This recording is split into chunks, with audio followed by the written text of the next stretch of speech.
Iran पर कभी भी हमला हो सकता है। इस्राइल ने इसके लिए पूरा माहौल बना दिया है। एक्सपर्ट मानते हैं कि अमेरिका को भी इस जंग में कूदना होगा। भले ही अमेरिका युद्ध टालने की कोशिश कर रहा हो, लेकिन इस्राइल की पूरी कोशिश है कि किसी भी बहाने ईरान पर अटैक कर दिया जाए। कैसे, आइए इसे समझने की कोशिश करते हैं। गजा में खाना खत्म होता जा रहा है। बच्चे बड़े सभी भूख से बेहाल हैं। जहां कहीं भी एनजीओ खाना लेकर खड़े होते हैं, मिनटों में खाना खाली होता जा रहा है। लोग खुद बता रहे हैं कि उनके पास अब सिर्फ 2 दिन का खाना बचा हुआ है। इस्राइल की मर्जी से जो सप्लाई हो रही है वो बेहद कम है। ऐसे में अगले 24 घंटों में गजा में 11,000 बच्चों की मौत तय है। उस पर से गजा के आसमान से इस्राएली बम कभी भी नीचे गिर जाते हैं। तबाही और मौत हर तरफ से घेर रही है गजा वालों को। दरअसल इसी बहाने से इस्राइल अमेरिका को यह समझाने में लगा है कि इन सब का जिम्मेदार ईरान है। जब तक ईरान पर हमला नहीं होगा तब तक कुछ नहीं होने वाला। गजा के समर्थन में यमन से हूती फाइटर्स या अंसारुल्लाह के हमलों को भी इस्राइल ईरान का ही मानता है। उधर न्यूक्लियर एनरिचमेंट को लेकर अमेरिका और ईरान की बातचीत भले ही जारी है, लेकिन देखा जा रहा है कि उसमें प्रेसिडेंट ट्रंप की शर्तें इतनी सख्त होती जा रही हैं कि ईरान उसे शायद ही माने। ईरान पहले ही कह चुका है कि अपने हितों को ताक पर रखकर वो झुकने वालों में से नहीं है। जो भी बातचीत होगी वो बराबरी पर होगी, लेकिन ऐसा लग नहीं रहा है। हालांकि ईरान का कहना है कि वो न्यूक्लियर हथियार नहीं बनाएगा, लेकिन उसे एनर्जी के लिए परमाणु संवर्धन की जरूरत है। वहीं अमेरिका का साफ कहना है कि ईरान को 1% भी एनरिचमेंट की इजाजत नहीं दी जाएगी। एक्सपर्ट मानते हैं कि ऐसे में बातचीत टूटने की आशंका बढ़ रही है। पश्चिमी और इस्राएली मीडिया के हवाले से जो खबरें आ रही हैं वो बता रही हैं कि जंग की तैयारी जोर शोर से की जा रही है। वहीं अमेरिका में इस्राएली लॉबी इस कदर हावी है कि हालात बिगड़े तो अमेरिका इस्राएल को मना नहीं कर सकेगा और उसे भी ईरान के खिलाफ मैदान में उतरना होगा। भारतीय डिफेंस एक्सपर्ट कमर आगा कहते हैं कि इस्राएल और अमेरिका का डीप कनेक्शन है। जूस लॉबी अमेरिका में बेइंतहा पावरफुल है। वहीं अमेरिकी कांग्रेस में भी इस्राएली लॉबी का अच्छा खासा ग्रिप है। ऐसे में अमेरिकन सीनेटर्स की तादाद भी बहुत बड़ी है जो चाहते हैं कि ईरान को सबक सिखाया जाए और अमेरिका विरोधी मुल्क जैसे चीन और रूस वगैरह को ठंडा किया जाए। यही वजह है कि ईरान भी काफी पहले से अपनी जंगी तैयारियों को अंजाम दे रहा है और वहां की आवाम भी जंग के लिए खुद को तैयार कर चुकी है। ईरानी आवाम का जज्बा ईरान इराक युद्ध के समय दुनिया ने देखा था। उस समय करीब 8 साल लंबी लड़ाई में जनता ने सरकार का भरपूर साथ दिया था। आज भी हालात बहुत ज्यादा बदले नहीं हैं। अब देखना होगा कि ईरान पर अटैक करने की इस्राएल की हसरत कब तक पूरी होती है और अमेरिका और मित्र देश इसमें क्या रोल निभाते हैं।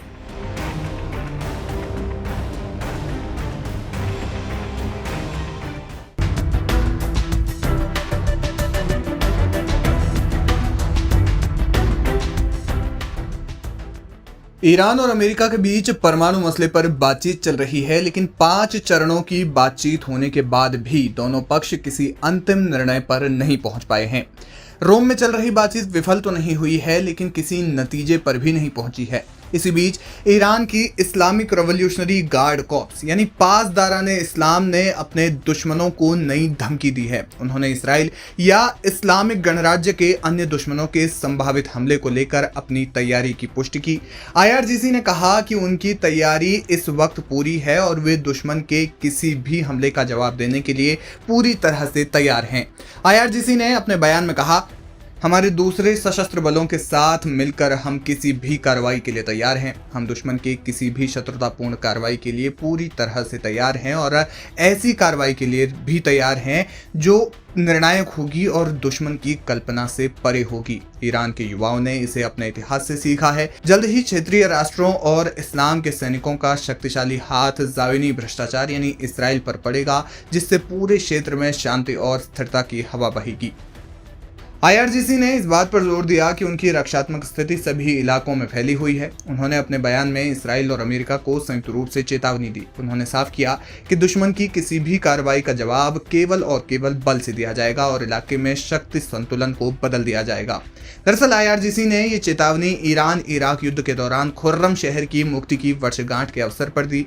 सेना ने घोषणा की कि वो ईरान की गरिमा और सम्मान के नाम पर खून की आखिरी बूंद तक इस जमीन की रक्षा करेगी। कई रिपोर्ट्स में ये दावा किया जा रहा है कि अगर ईरान अमेरिका के बीच परमाणु मसले पर बातचीत विफल हो जाती है तो इसराइल ईरान पर सैन्य कार्रवाई कर सकता है। ऐसा हुआ तो मिडिल ईस्ट में खूनी संघर्ष और तनाव तेज हो जाएगा। कहा जा रहा है कि ईरान इसी संभावित खतरे से निपटने के लिए अपनी सैन्य ताकत को बढ़ा रहा है।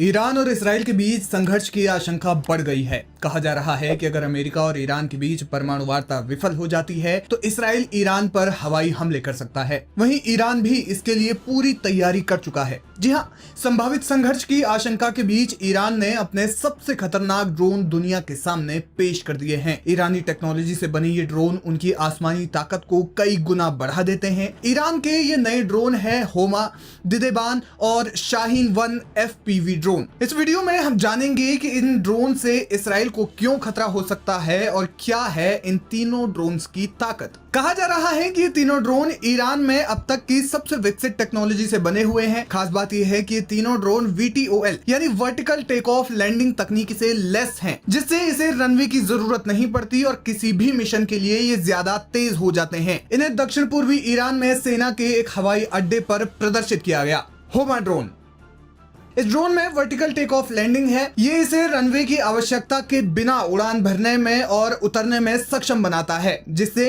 ये जटिल और सीमित क्षेत्रों जैसे पहाड़ी या शहरी इलाकों में प्रभावी ढंग से काम कर सकता है। ये ड्रोन हाई रेजोल्यूशन कैमरे और सेंसर से लैस है, जो इसे वास्तविक समय में खुफिया जानकारी एकत्र करने में सक्षम बनाता है। इसके अलावा क्योंकि इसमें VTOL टेक्नोलॉजी दी गई है, तो इस ड्रोन का उपयोग छोटे पैमाने पर सामान या उपकरण पहुंचाने के लिए भी हो सकता है। सूत्रों के मुताबिक इसमें विस्फोटक लगाए जा सकते हैं और ये सटीक लक्ष्य को भेज सकता है। ये लंबे समय तक उड़ान भर सकता है, साथ ही ज्यादा ऊंचाई पर काम करने की क्षमता इसे रडार से बचने में मदद करती है। इससे दो फायदे होते हैं। ईरान चाहे तो इसका इस्तेमाल दुश्मन की निगरानी में कर सकता है और जरूरत पड़ने पर सटीक हमले कर सकता है।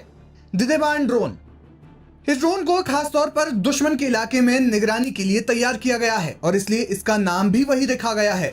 फारसी में दिदेबान का अर्थ है प्रहरी या निगरानी करने वाला। इस ड्रोन में भी VTOL क्षमता है। ये ड्रोन सिग्नल इंटेलिजेंस या इलेक्ट्रॉनिक इंटेलिजेंस के लिए सेंसरों से लैस है और दुश्मन के संचार को इंटरसेप्ट करने में सक्षम है। ये ड्रोन सीमावर्ती क्षेत्रों में गश्त और अवैध गतिविधियों पर नजर रखने के लिए उपयुक्त है और इसे डिप्लॉय करना भी आसान है। साथ ही उन्नत सेंसर्स और कैमरों की मदद से ये रात में या लो विजिबिलिटी में भी काम कर सकता है।